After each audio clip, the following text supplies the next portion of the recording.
చట్టం యొక్క వాస్తవికత. నేను ఇప్పుడు మొదటి అధ్యాయం చివరలో చెప్పిన విషయానికి తిరిగి వస్తున్నాను, అదేమిటంటే మానవ జాతి గురించి రెండు విచిత్రమైన విషయాలు ఉన్నాయి. మొదటిది, వారు నైతిక ప్రవర్తనను ఖచ్చితంగా పాటించాలి అనే ఆలోచన వారిని వెంటాడుతుంది. దానిని మీరు న్యాయమైన ప్రవర్తన, లేదా మర్యాద, లేదా నైతికత, లేదా ప్రకృతి నియమం అని పిలవవచ్చు. రెండవది, వారు వాస్తవానికి అలా ప్రవర్తించరు. ఇప్పుడు మీలో కొందరు నేను దీనిని ఎందుకు విచిత్రం అన్నాను అని ఆశ్చర్యపోవచ్చు.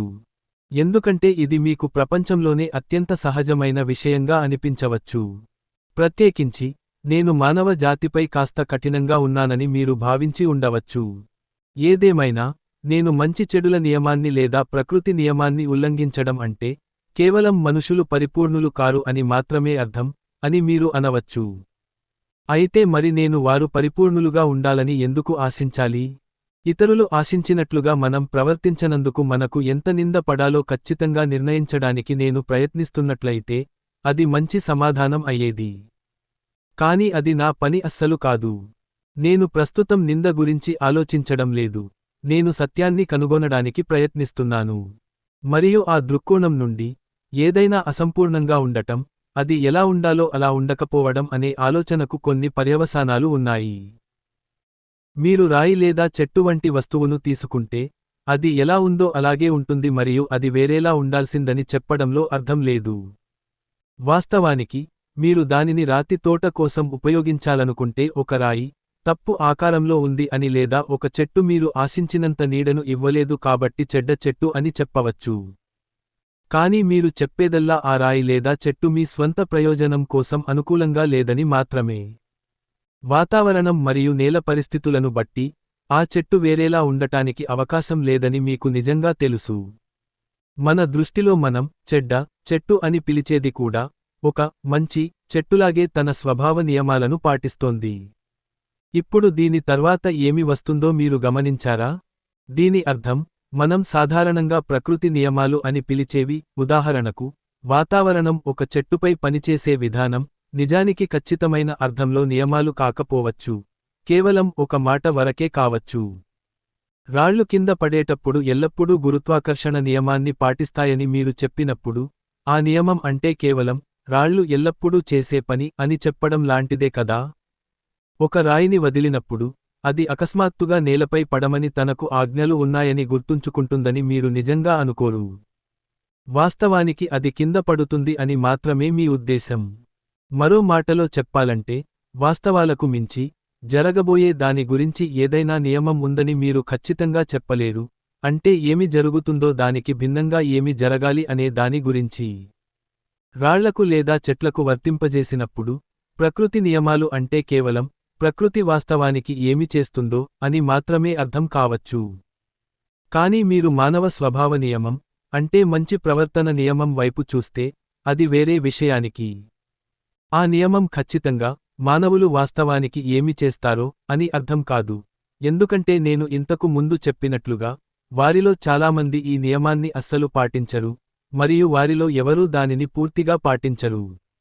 మీరు రాళ్లను కింద పడేస్తే అవి ఏమి చేస్తాయో గురుత్వాకర్షణ నియమం మీకు చెబుతుంది, కానీ మానవ స్వభావ నియమం మానవులు ఏమి చేయాలో మరియు ఏమి చేయకూడదో మీకు చెబుతుంది.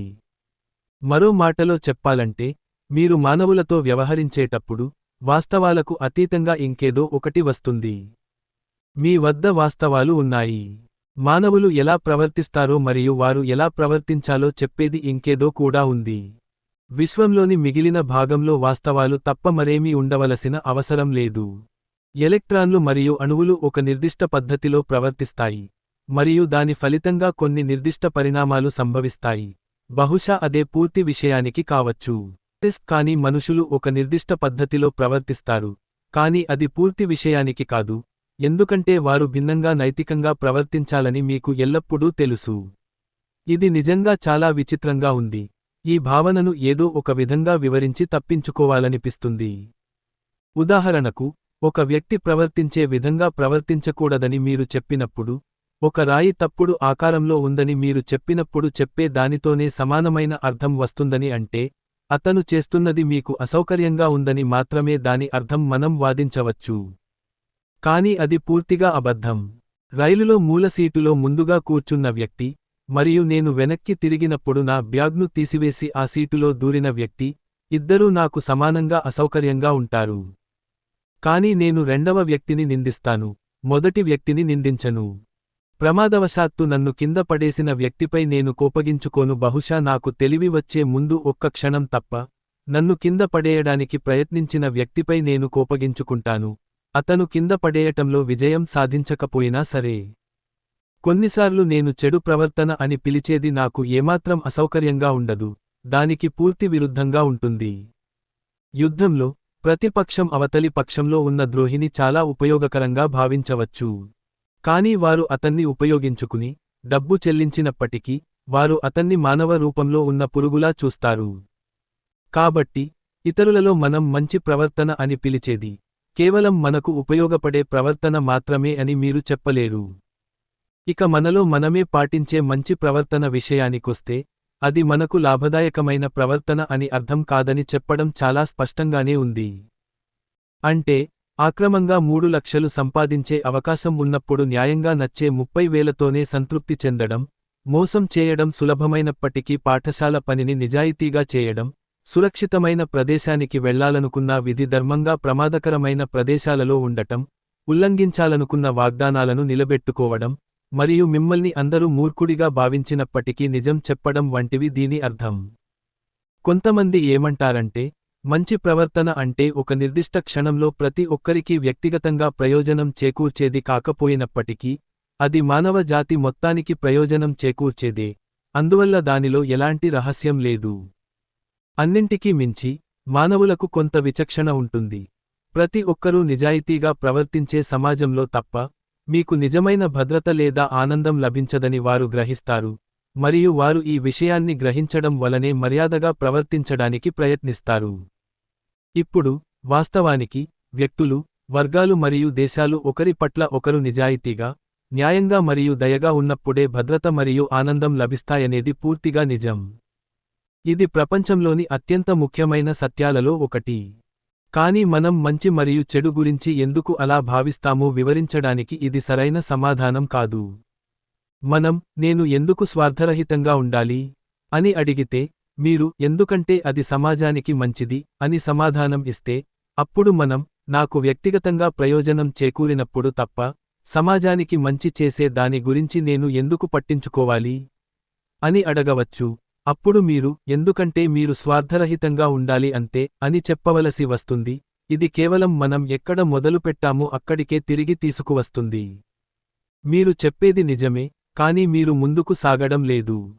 ఒక వ్యక్తి ఫుట్బాల్ ఆడటంలో ఉద్దేశ్యం ఏమిటని అడిగితే, గోల్స్ చేయడానికి అని చెప్పడం వల్ల పెద్దగా ప్రయోజనం ఉండదు, ఎందుకంటే గోల్స్ చేయడానికి ప్రయత్నించడమే ఆ ఆట, అది ఆట ఆడటానికి కారణం కాదు. మరియు మీరు నిజానికి ఫుట్బాల్ అంటే ఫుట్బాల్ అనే చెబుతున్నట్లు అవుతుంది, అది నిజమే, కానీ చెప్పడానికి వీలు కాదు.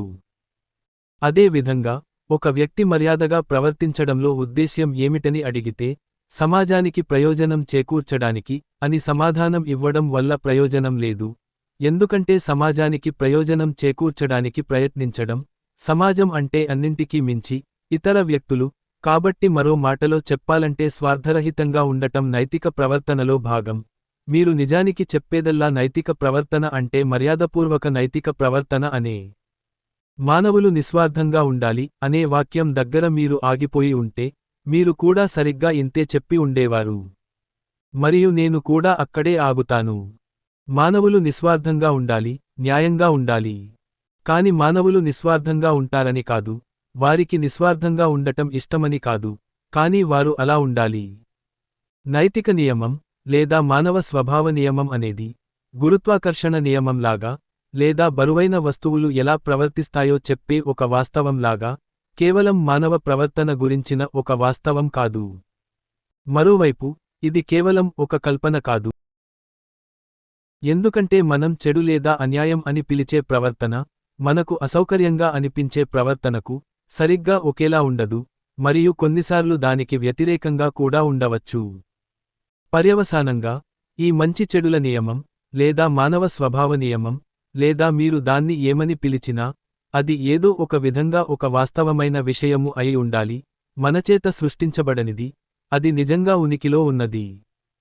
ఈ ప్రత్యేక సందర్భంలో మనుషులు ఎలా ప్రవర్తిస్తారో అనే యొక్క సాధారణ వాస్తవాలకు అతీతంగా మరియు ఇంకా చాలా స్పష్టంగా ఎలా ప్రవర్తించాలి అని చెప్పే మరో వాస్తవమైనది ఏదో ఉందని, అది మనలో ఎవరూ సృష్టించనిది, కానీ మనపై ఒత్తిడి తెస్తున్నట్లు మనం భావించే ఒక నిజమైన నియమం. ఒకటి కంటే ఎక్కువ రకాల వాస్తవికత ఉందని మనం అంగీకరించాల్సి వస్తుందని అనిపిస్తోంది. ఒకటి మనం ఎలా ప్రవర్తించాలి అని చెప్పే నైతిక భావన, రెండవది మనం అలా ప్రవర్తించము లేదా ప్రవర్తించలేము.